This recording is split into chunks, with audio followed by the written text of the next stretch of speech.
Hi, this is Jessica Fox from Florida Virtual Bookkeeper. This time I'll be talking about onboarding workflows for your bookkeeping clients.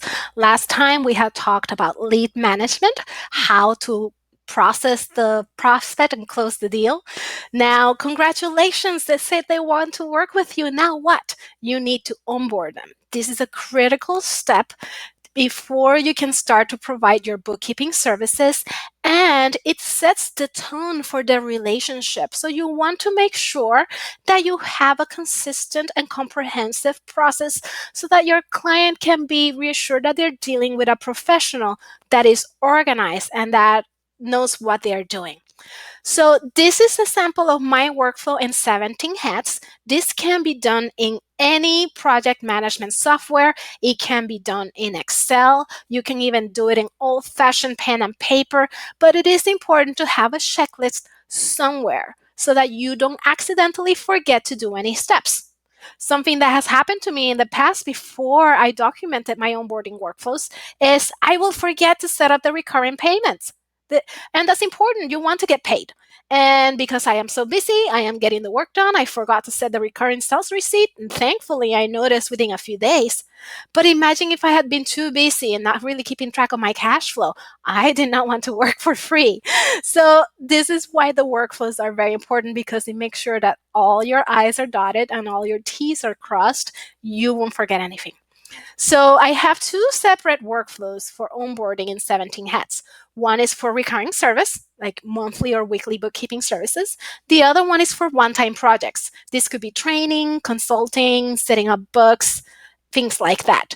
And the reason why I have two is because the process will be slightly different for each of them, and I want to make sure that my workflows are customized for my specific needs. So here is a sample of my workflow for recurring clients. The very first step, assuming that this wasn't already done as part of the lead management workflow, is to have the contract signed. It's important to remember that a client is not a client until they've signed an agreement and paid you. Until then, they're just a prospect. So always remember that you do not want to do any work until you have your agreement signed. And here at 17 Hats, my engagement letter is already pre-configured. And with tokens, it fills in all the information for the client, their name, their company name, the scope of service, everything that is needed. So I could have this set automatically, but I like to review it because I like to customize the email that goes with it. The cover email is already pre-configured, but I may add some customization to continue building the rapport that I had started to build with the client during the lead management process. Once they've signed the agreement, then I make sure that I get my recurring payment authorization. And that this is very important because I do not invoice, I do not wait to get paid, and I don't recommend that you do either. So by getting a recurring authorization form, I can make sure that I get paid on the first of every month, or however, whatever day of the week or frequency that you want to select, but it's automatically done. The client doesn't have to remember to pay me. So I do include some pauses in my workflow. This just means that 17 hats won't nag me for the next step until I designate it. So that way it gives the time for the client to actually get me the information back. Then my next step is pretty self-explanatory. You want to get paid. I charge for the initial payment. And then, very important, because I've forgotten to do this before, is to set up the recurring sales receipt. So that way I don't have to remember to bill the client every month. That money will show up in my bank account without me having to do anything else. Then the next step is for me to set up the client file and folder structure. If you use the pure bookkeeping system, this is given to you. You get a template of the folder structure with all the folder names and the subfolders. Everything is set up for you. All you need to do is copy and paste. And boom, it's done. So I strongly encourage you that if you're not using pure bookkeeping, look into it. If you don't feel that it's for you, set up a folder structure so that things are organized. So if you ever need to access a file before it's in a consistent place. You don't want to just dump everything in one place. Because I am fully virtual, this is all done in my computer and I have a template of the folder setup. So it's very quick and easy. This step only takes maybe probably less than a minute. I will only say a few seconds. So the next step is to start the client bookkeeping manual. If you use pure bookkeeping system, you know what this is, and the system gives you a template on what to use. But this is something that even if you don't use pure bookkeeping, I strongly encourage everybody to have. You need to have a one-stop place for all of the important information for your client. You need to be able to access like their corporate status, their taxable type of entity, their EIN, who their tax accountant is, what their compliance deadlines are, who is responsible for the compliance deadlines, what type of accounts they have. I've seen so many bookkeepers that just keep this in their head, and it scares me. Because yes, our brains are great and they hold a lot of information, but things can slip through the cracks. And what happens if you want to be able to delegate to somebody else, want to go on vacation and not worry about falling behind? You need to have all of this information documented. So this is a very important step that I recommend nobody skips. Then once I did that housekeeping stuff, and in reality, it doesn't take me very long. All of these steps only take a few minutes.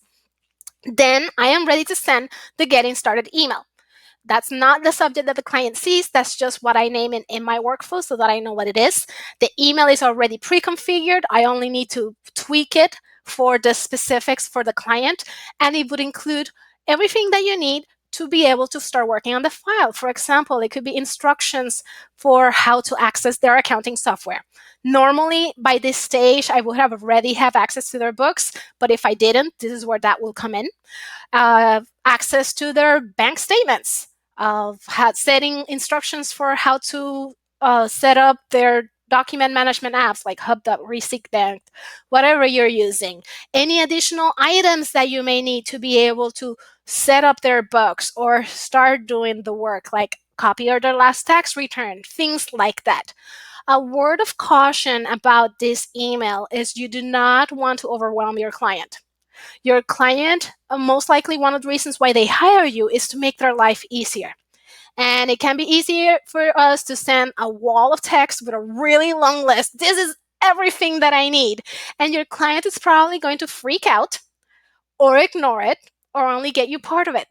So one of the things that I do is in my email is I try to keep it very concise, very straight to the point, as a bullet list with lots of white space in between.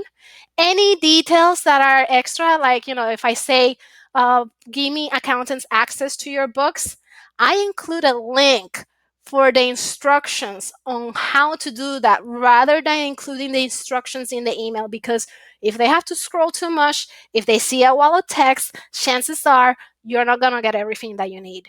If you have too many things to ask for, I recommend that you break this down into several onboarding emails and start with the quick and easy items first, or the ones that you really need before you can do anything else, like access to their books.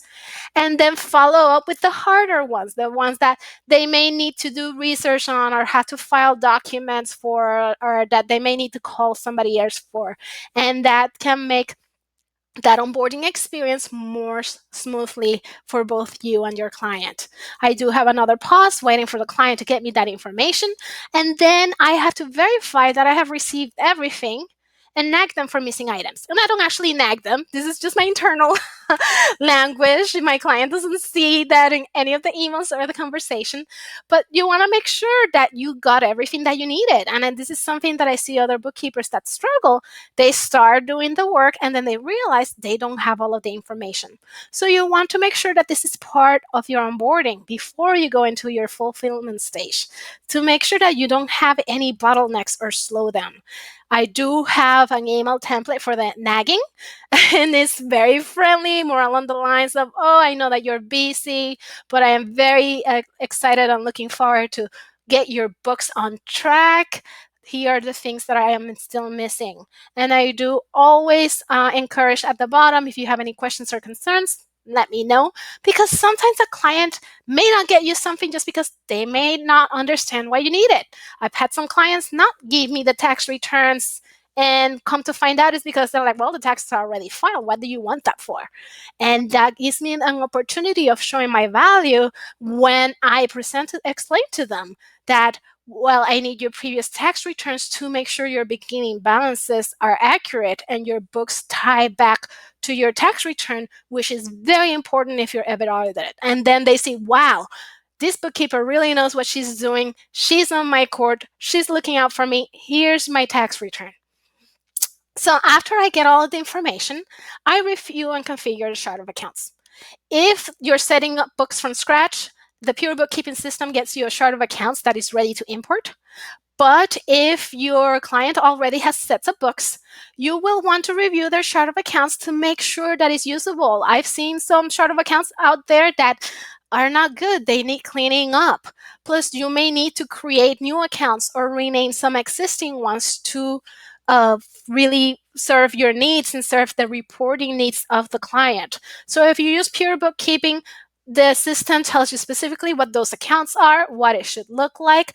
But even if you're not using Pure Bookkeeping, this is something I see a lot of bookkeepers skipping, and you really shouldn't, because you don't want to go in and start working and then down the line have conflict with the client because the reports are not telling them what they need to know. And the root problem of that is a chart of accounts. This is very important. It's a foundational aspect for your books. It determines how the reporting data is going to be laid out. So I strongly advise that you do not skip this. Then I configure the custom memorized reports in accounting software. I notice a lot of people don't do this, and it saves you a lot of time to set up these reports early on. I will admit, I sometimes wait to set them up until the first time that I'm working on the client's file because I run it and I save it at the same time.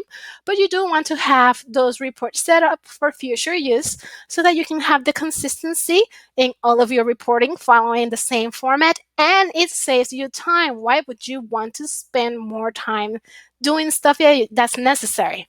So once I get all of these things done, then I start the fulfillment workflow. And that is where I'm actually delivering the services to the client. And those workflows are obviously customized depending on the specific services that I've been engaged to do.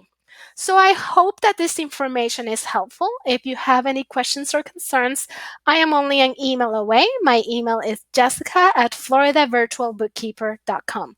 Bye.